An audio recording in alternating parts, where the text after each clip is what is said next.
Podcast Playground. Hooray! The Celebrity Jobber Podcast with Jeff Zito. If you like what you hear, please subscribe, give a 5-star rating, and leave a review. Check out all our past episodes on Apple Podcasts, Spotify, or wherever you pod. What if these celebrities weren't famous? What would they have become? What was their first job? We're about to find out. So if you're 50 years old or under, or if you have kids that are under 50, you probably know who Bill Nye the Science Guy is.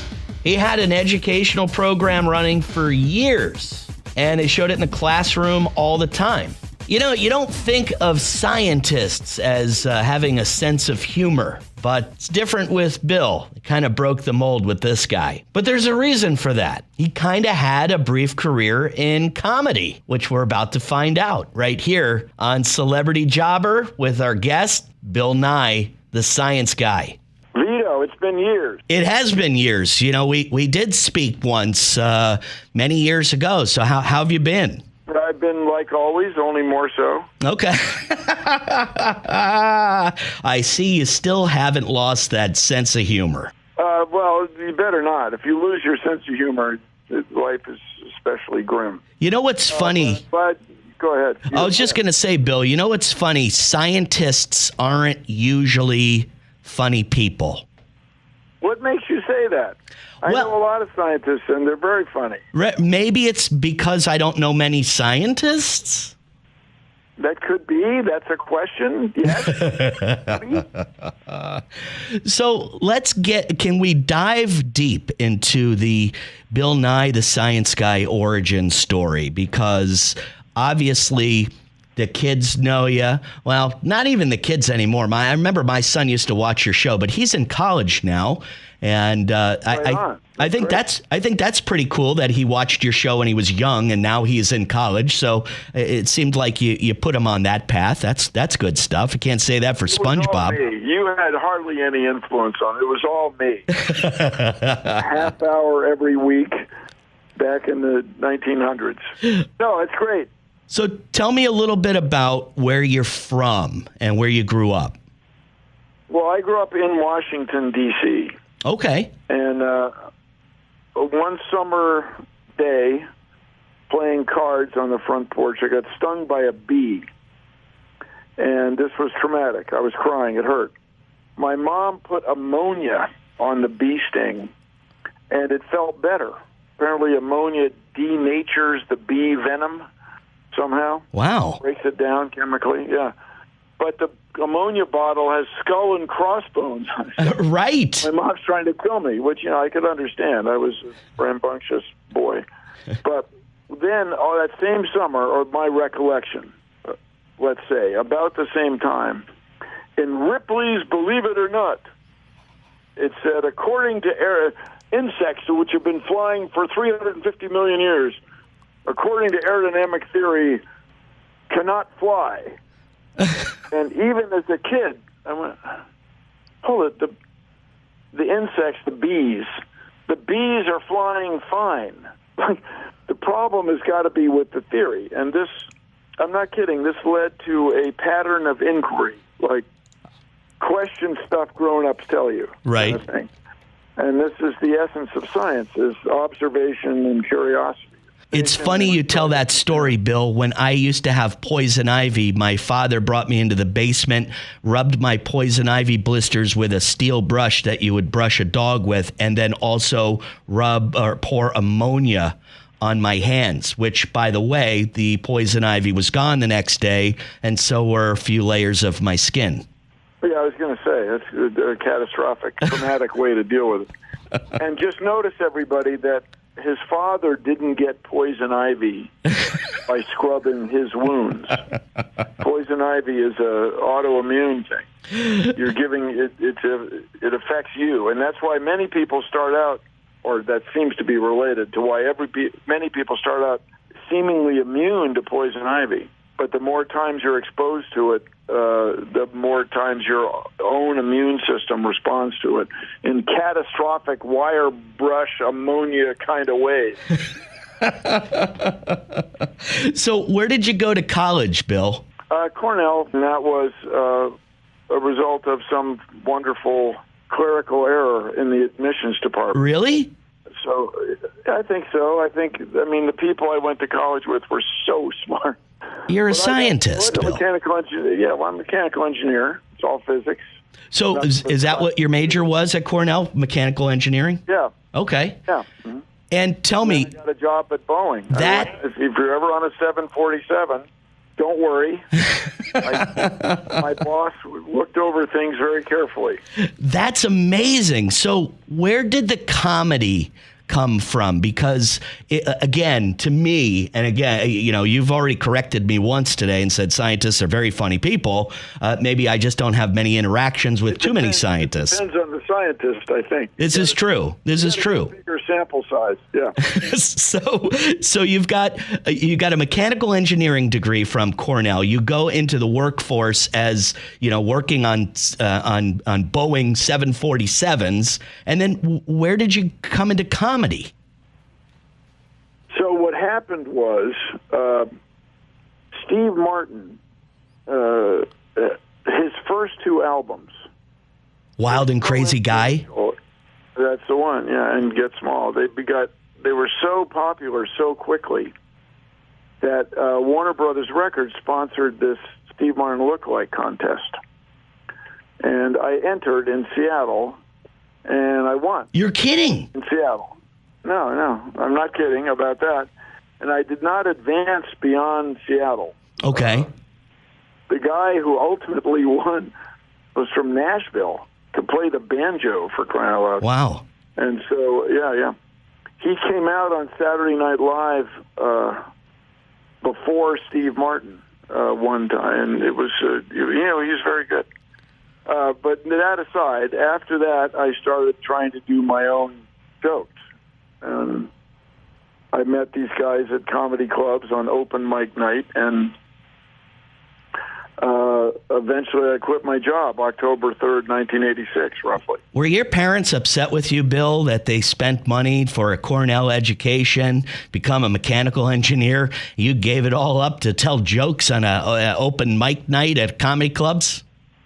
Well, I didn't give it all up right away. I mean, with respect, it took sort of 8 years to quit working as an engineer full-time, and another 6 years to quit working as an engineer part-time. Okay. There's an expression in the industry. I was a contract engineer. I would come into a company when they had a single, like there's one job to do to get it done designing what's called a tool or tooling. Okay. I would do that and then move on. I worked on a volume knob for the airplane radio that is liquid intrusion resistant. Oh, man, you're losing me on that. Pilot could spill coffee on the radio, and the radio still works. Oh, okay. That was one of my one-off jobs. That's pretty big. That's pretty big. Well, it's an engineering problem. Here it is. Coffee ruins the radio. We got to keep the coffee from. We can't change where the radio is in the cockpit. It's too well established. There's too many tens of thousands of airplanes with the radio here where the pilots all know where it is. They reach for the volume knob without looking. Can't move it. But they all, I'm sorry, ladies and gentlemen, we have a maintenance issue because I dumped coffee on the radio. You can't have that.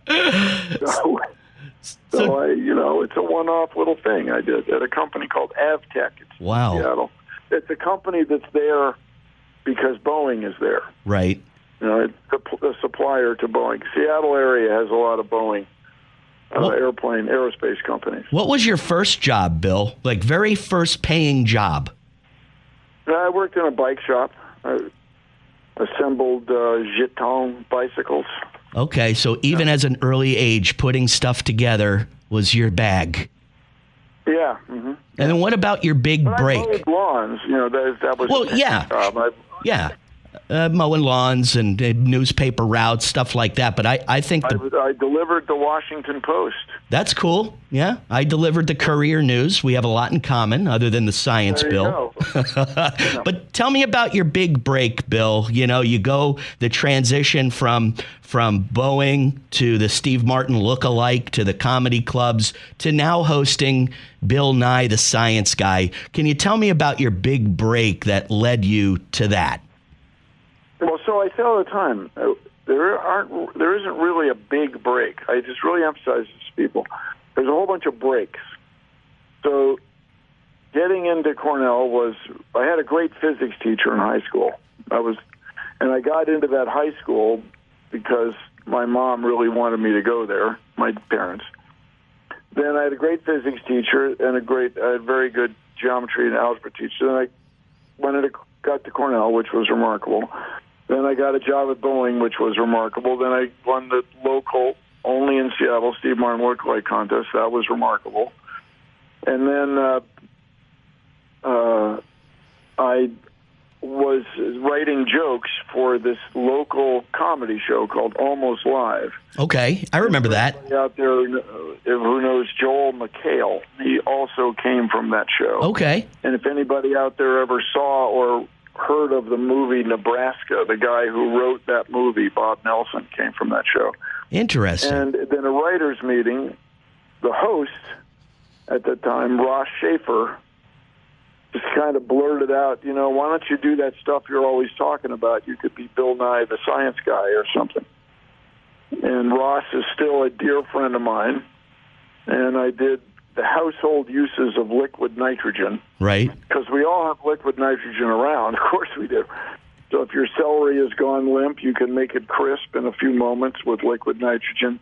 Then the payoff, I was a young guy in a strange town. I was a volunteer at the Pacific Science Center. I was a science explainer. And on weekends, I would pour liquid nitrogen all over the place. And the thing I got good at is chewing the marshmallows that are frozen in liquid minus 196 Celsius, minus 320 Fahrenheit, something like that. You chew the marshmallows, and steam comes out of your nose. Wow. So that was another break. Then that's where the Science Guy was created. And then it took from 1987 to 1992 to do a pilot for the Science Guy show with these producers, Jim McKenna and Aaron Gottlieb, who are still friends of mine, and we did the fabulous wetlands for the Department of Ecology. Washington State is so groovy, it has a Department of Ecology, and they became my co-creators and producers on the Science Guy show. In that case, 5 years later.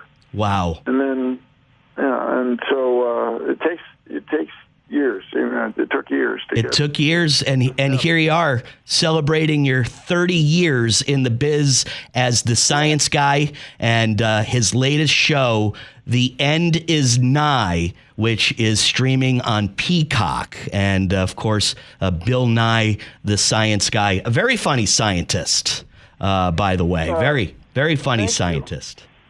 Thank you. And easier for me than a lot of people. Why? It's a hell of a lot easier for you than it is for me. That's for sure, Bill. Yeah, well, I'm sure your audience has picked up. Come on, you're fine. Crying out loud, people. Thanks so much, Bill. I appreciate your time. Thank you. All right, carry on.